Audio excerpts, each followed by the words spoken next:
It was a cool morning in early June, the kind that blankets the Colorado foothills in mist and silence. At the Ridge Valley Wildlife Sanctuary, staff arrived before sunrise, as they always did, to feed and check on the animals. The gravel driveway crackled under the tires of old trucks. The air smelled faintly of pine needles and damp hay. Doors slammed, boots stomped across wet dirt, and the distant cries of rescued wolves echoed faintly across the eastern enclosures. But on this particular morning, there was a different kind of tension in the air. The name Bakari was written in bold red marker on the whiteboard in the staff kitchen, circled twice. Behavioral evaluation. 9 o'clock in the morning. Carter only. Emily Carter, 28 years old, stood quietly near the back wall, sipping from a chipped mug of green tea. She was already dressed in her faded khaki field wear, her long hair tied in a low braid, boots muddied from the night shift. She read the note on the board again and again, though she already knew it by heart. The sanctuary's director, Dr. Leona Griggs, entered the room with a binder under one arm and an air of finality. She didn't need to raise her voice. The room naturally quieted when she spoke. "Just a reminder," she said. "No one is to enter the east enclosure today except Emily. Not trainers, not techs, not interns. I mean it." A few uneasy glances passed among the dozen or so staff gathered. Most avoided eye contact. One of the handlers, Victor Ramirez, leaned against the fridge with arms crossed and muttered just loud enough for others to hear, "She shouldn't be going in alone. That gorilla's not right." Dr. Griggs didn't react. She flipped open her binder, unmoved. Emily did react, but not with words. She turned and looked at Victor with calm, tired eyes. "He hasn't shown aggression in over 8 months, she said. Victor scoffed. 8 months is nothing when the animal spent 5 years lunging at steel bars. She didn't argue. She never did. Instead, she opened her small notebook and reviewed her last 5 logs. Bakari eating regularly, following verbal cues, showing signs of bonding behavior, subtle gestures, like avoiding direct eye contact or sitting with his back to her, the kind of respect gorillas show only when they've decided not to see you as a threat. Still, the tension was understandable. Bakari wasn't a typical case. He had arrived at Ridge Valley 3 years earlier, in the dead of night, after being confiscated from a roadside circus in Mississippi. He was underweight, missing patches of fur, and bore long, deep scars down his chest and arms, signs of both self-harm and prolonged abuse. His records mentioned repeated confinement, physical punishment with blunt objects, and reports of food deprivation as a method of control. He had no trust in human beings. Why would he? His file read like a tragedy. 4 confirmed attacks, 2 handlers hospitalized, 1 tranquilizer overdose that nearly killed him. After the second year of failed socialization attempts, the staff stopped calling him by name. He was referred to in logs simply as Male 19. Most believed he would live out the rest of his life behind reinforced glass, untouched, unspoken to, unredeemed. Then Emily arrived. Fresh out of a trauma-focused program in Oregon, where she had worked with elephants rescued from forced labor camps, she wasn't what anyone expected. Quiet, soft-spoken, always taking notes, rarely pushing back. No previous experience with great apes, but in Dr. Griggs's mind that made her perfect. No assumptions, no ego, no fear. For weeks, Emily sat near the outer gate of Bakari's enclosure, never crossing the barrier, never initiating contact. She read aloud, sometimes research papers, sometimes novels, sometimes nothing at all. Just her voice, steady and calm, like background noise. She brought a lawn chair and a thermos, and simply existed near him. At first he stayed out of sight. Then, gradually, he began to linger in the corners, watching her. After a month, he stopped retreating when she arrived. After 3 months, he mimicked her posture. After 6, he left her a gift, a flat stone, placed near the bars of the gate. Not thrown, not dropped, placed. That was the moment everything shifted. From then on, she noticed other small changes. He responded to her voice. He followed simple cues through the fence. He even began vocalizing softly when she entered his visual range. Low, breathy grunts that the other handlers dismissed as noise, but Emily believed were something more. Still, no one else trusted it. Victor would roll his eyes and say, "Next time he's going to throw that stone at your head." Even Dr. Griggs, as supportive as she was, had insisted that any in-person contact be approved at the highest level and recorded for safety. Today was that day. At 8:55 in the morning, Emily stood outside the reinforced steel entrance to the enclosure. Inside, Bakari was already awake, sitting near the far wall, his back turned to the gate. He looked, as he often did, like a statue, massive, still, pale, ancient. His fur was dark and matted in places, but his posture had changed over the past year. Less guarded, more grounded. The camera crew from the sanctuary's education department was already in place, standing quietly behind the double-pane security glass with their equipment. They had been instructed not to speak once the session began. Dr. Griggs joined Emily at the gate. She didn't ask if she was sure. She didn't need to. "You're ready," she said. Emily nodded. The gate clicked open. Emily stepped inside. The world fell silent. What happened in those first 5 seconds would later be played in slow motion by millions. Bakari didn't turn immediately. He didn't react at all. Emily stood still, 5 feet from the gate, her hands at her sides, breathing softly through her nose. Then she crouched, slowly, deliberately, a gesture of peace, of trust. Bakari turned. His eyes found hers, and in that 1 second everything paused. Then he stood up. 700 pounds of silent power rose from the ground and moved toward her. The cameraman behind the glass whispered, "Oh my God." But Bakari didn't attack. He sat, right in front of her, not lunging, not pacing, just sitting, so close she could feel the warmth of his breath on her hands. She remained still, calm, eyes lowered. Emily whispered, "Hi, Bakari." He reached out, not to strike, not to push. He placed something gently on the floor between them, a leaf, fresh, green, still damp with morning dew. When Emily exited the enclosure, her hands were trembling, not from fear, but from something deeper, harder to name. The moment Bakari sat in front of her, the leaf between them like a symbol, something inside her had shifted. Her heartbeat was still irregular as she stepped into the decontamination chamber. The door locked behind her, the spray of disinfectant misting her uniform. Through the glass, she could see Dr. Griggs watching, clipboard in hand, face unreadable. The camera crew had already backed away, their gear packed in silence. No one spoke. Not yet. Inside the staff building, the footage was immediately uploaded and backed up to 2 separate hard drives. Policy, liability, evidence. Victor Ramirez leaned against the video console, arms crossed, jaw tight. He hadn't said a word since the gate opened. When the playback started, even he didn't interrupt. The footage was astonishing in its simplicity. A woman, alone. A gorilla still, then movement, then closeness, and finally, the leaf, placed, not dropped, not flung. The kind of gesture that didn't appear in any of the behavior prediction models. Dr. Griggs leaned in and pressed pause just as Bakari's hand touched the ground. "That's not a reflex," she said. "That's choice." Victor shook his head. "Or manipulation." Griggs turned to him. "Explain." "Look," he said, gesturing toward the frozen frame. "He knows the camera's there. Maybe he's playing her. Testing the system. We've seen trauma victims mimic affection. It doesn't mean he's safe." Emily stood silently in the corner, letting them talk. She didn't need to convince anyone. She had already seen what she needed to see. Later that evening, after the sanctuary closed to the public, Emily returned to the records room. The temperature was always too cold, the fluorescent lights flickering slightly, the air dry with old paper. She pulled Bakari's file again, the thick manila folder with "Subject Male 19" stamped across the top in fading ink. Inside were notes from 3 years ago, from the Mississippi facility where Bakari had been caged. Words like uncooperative, dangerous, and non-rehabilitative were underlined in red. But there were other notes too. Handwritten comments from exhausted volunteers. Cried for hours after separation. Refuses to eat when cage door is closed too early. Shakes when male voices are raised nearby. Emily had read these before, but tonight, after what happened in the enclosure, they struck her differently. Not as warnings, but as grief. She stayed in the records room until after midnight, rereading every line, every incident, every overlooked clue. She found a photo paperclipped to the back of the last report. Bakari, smaller, thinner, slouched in a circus cage, his eyes sunken, a crude chain visible around his ankle. The date in the corner read, April the 24th, 2019. Back in her cabin that night, Emily couldn't sleep. She replayed the moment over and over in her mind. His eyes, the sound of his breath, the feeling of the leaf landing gently between them. What did it mean? A gift? A mirror? A test? She didn't know. But it wasn't random. The next morning, when she arrived early to the sanctuary, the mood was different. People were watching her. Some smiled, some didn't. Word had spread quickly. The video was already being reviewed by the Board of Trustees. If approved, it would be released as part of the sanctuary's educational outreach. Victor approached her near the feeding shed. "You were lucky yesterday," he said.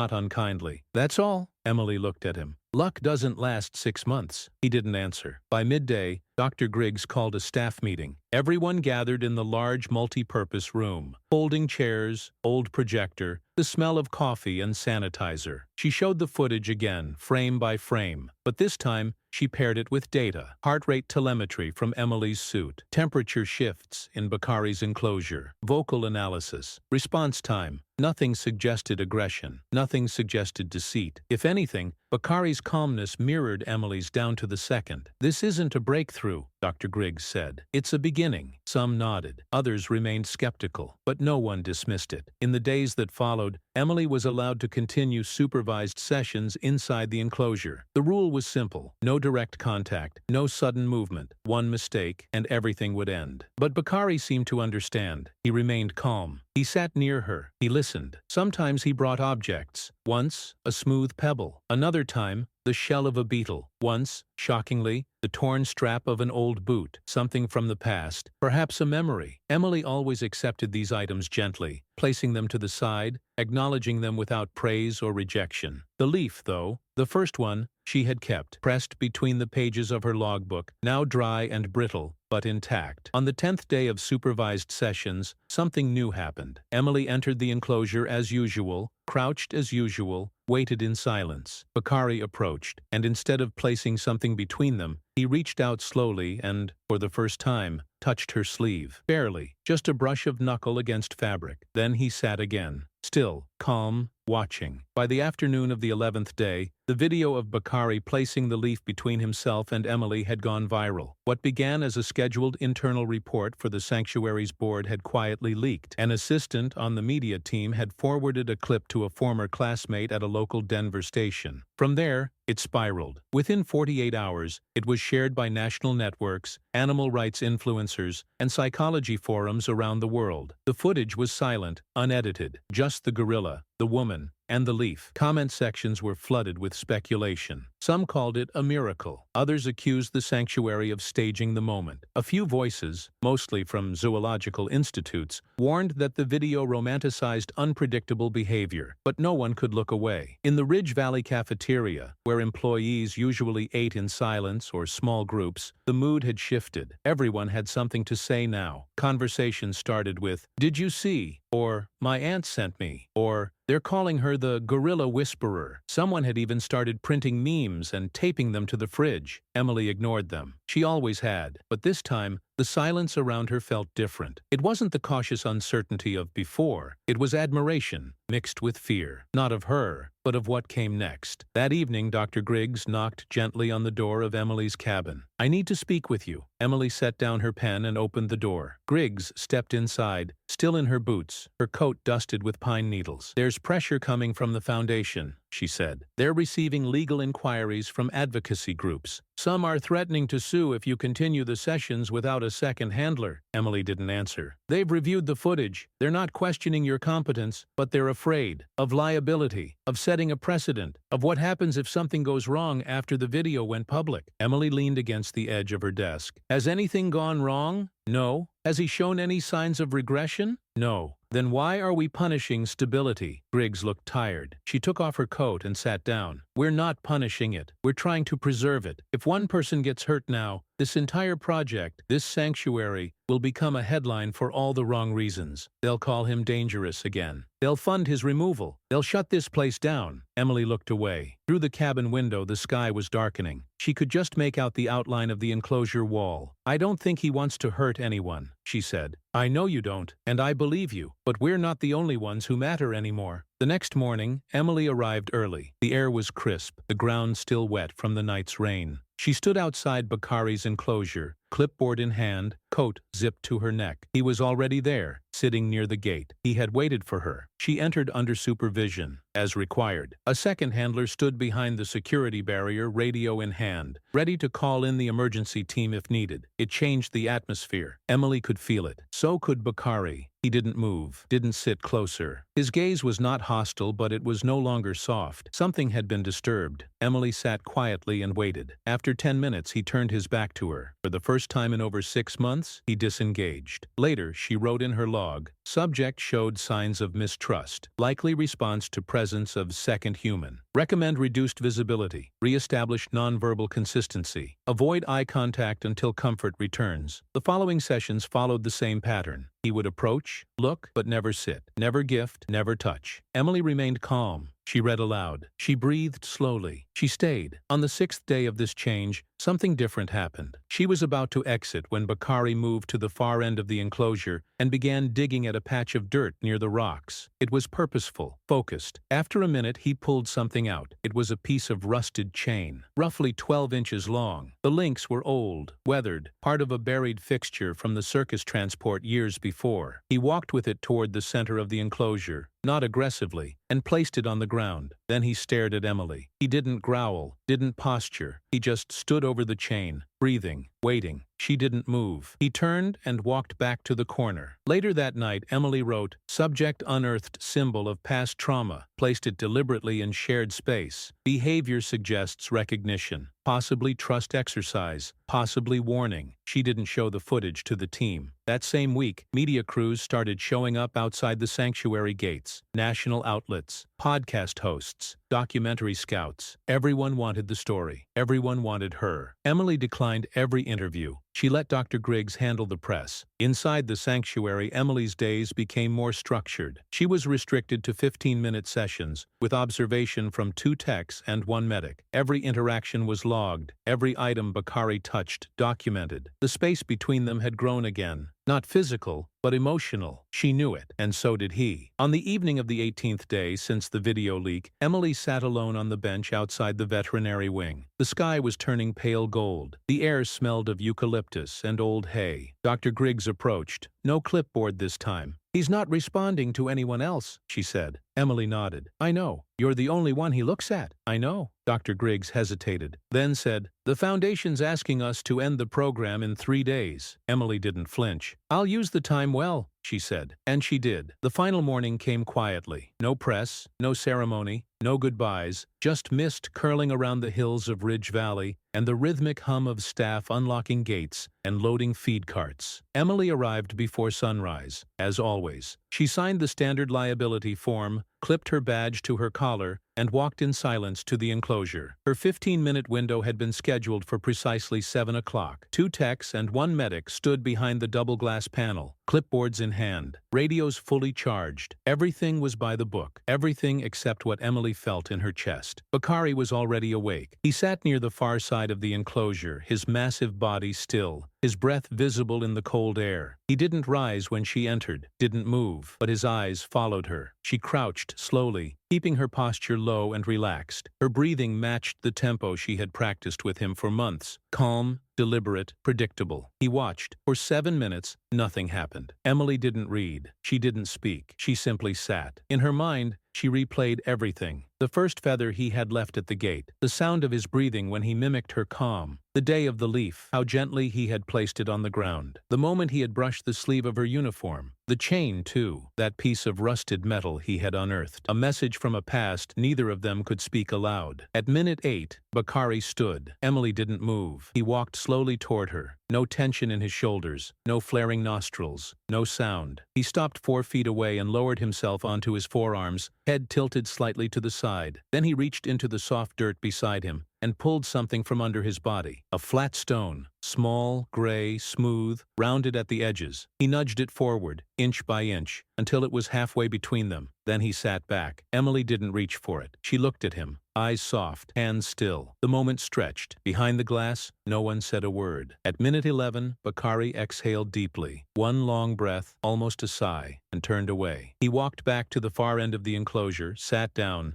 and did not look back. Emily waited the final 4 minutes in silence. When the buzzer sounded, she stood, backed away slowly, and exited the gate. In the prep room, she removed her gloves and field jacket. Her hands trembled slightly, not from fear, from restraint, from holding in what she could not express. Dr. Griggs met her outside. "You okay?" "I'm not sure," Emily said. They walked together to the main office, where the Foundation's letter was waiting on the desk. It was brief. The official language stated that, effective immediately, all direct interaction with Bakari was to be suspended indefinitely. The footage had generated valuable public interest, but the potential risk could no longer be ethically justified. No exceptions. Emily read it once, then again, then signed the line at the bottom. 2 days later, her access badge was deactivated. Bakari was placed under observational lockdown. No direct interaction. No open enclosure sessions. The cameras inside his habitat were set to motion-triggered surveillance only. A technician checked the footage twice daily. The changes were subtle at first. Bakari stopped bringing objects to the gate. He stopped vocalizing when staff walked past. He began spending more time near the far wall, where the sun hit the rocks in the afternoon, where Emily used to sit. By the end of the first week, he stopped eating during morning feedings. By the end of the second, he had started pacing again. The sanctuary vet ordered a full physical. No signs of illness, no parasites, all vitals normal. But the pacing persisted. The board debated next steps. One suggestion: transfer him to a more secure facility in California. Another: sedative therapy. Another: nothing. Just wait. Let him adjust. Emily, now working remotely on grant proposals, received daily updates from Dr. Griggs. She read them all but rarely responded. What could she say? That something had been broken? That connection, once offered and accepted, could not simply be withdrawn? On the 24th day of separation, Emily received a message with no subject line. A photo. Bakari, sitting in the middle of the enclosure. In front of him, carefully arranged, were 4 objects: a rock, a feather, a torn strap, and a dried leaf. The camera had captured it at 10 o'clock that morning. Emily stared at the image for a long time. Then she shut her laptop. That night, she sat on the steps of her small, rented cottage just outside Fort Collins, the press of the logbook in her hands. She opened to the page where she had pressed the first leaf. Still dry, still green-brown. Fragile now. She remembered what she had written the day he gave it to her. Not a gift, not a trick, an invitation. It was a Thursday when Dr. Griggs called. Emily hadn't expected it. The sanctuary had gone quiet in the weeks since the program's closure. She still received routine email updates, but they had become colder, more clinical, more distant. This call was different. Griggs's voice was low and direct. "He's refusing to eat again." Emily said nothing. "He hasn't moved from the south wall in 5 days. He's ignoring the enrichment items. He won't respond to light cues. We've tried everything." Still, Emily didn't speak. "We're requesting a special exception. Just one visit. No contact. Just presence." Emily exhaled. "What changed?" Griggs hesitated. "The board. The footage. The numbers. People care, Emily, and they're watching." The next morning, Emily drove up the gravel road to Ridge Valley for the first time in over a month. The trees were starting to yellow at the edges. The air was colder now. She passed the outer gate, signed in, and walked quietly to the familiar entrance of the observation room. She didn't suit up. She wasn't going inside. Not yet. Bakari was sitting exactly where the reports had said he'd be, against the south wall, hunched, unmoving. His body looked heavier now, not physically, but emotionally, as if gravity pressed harder on his bones. His arms rested limp on the ground. His eyes were open but unfocused. Emily sat on the other side of the glass, notebook in her lap, unmoving. Minutes passed, then 10, then 20. She didn't speak. She didn't wave. She didn't try to reconnect. She just let him see her. At minute 29, he turned his head. It was slight, a shift of less than 10 degrees, but it was deliberate. At minute 32, he stood. The staff behind her went silent. Bakari walked across the enclosure and stopped 3 feet from the glass. He didn't touch it. He just stood there, his breath fogging the window. Emily didn't move. Then he sat, still, present, facing her. The next day, the board called an emergency vote. The sanctuary would reinstate observational sessions on a temporary basis. Limited, controlled. Emily would be allowed inside the enclosure for one last supervised evaluation, under maximum protocol. 1 session only. The gate would open at exactly 10 o'clock in the morning. 10 minutes. No physical proximity. No objects exchanged. Emily agreed. She didn't sleep the night before. On the morning of the session, the staff assembled quietly. No media was allowed. The cameras were active, but no live feeds were running. Just documentation. Bakari was already waiting near the center of the enclosure when she arrived. The gate clicked. Emily stepped in. She crouched. He did not move. 5 seconds, then 10, then 20. Then Bakari stepped forward. 2 steps. Emily remained still. He reached down and gently, carefully, placed something on the ground between them, a leaf, old, brittle, dry. She recognized it immediately. It wasn't from the enclosure. It was hers, the first leaf, the one he had given her, the one she had pressed inside her logbook, the one she had lost the week before during a storm that soaked her entire cabin. She had believed it was gone, destroyed in the water, dissolved into the wood. But somehow he had found it, or perhaps he had kept it all along. She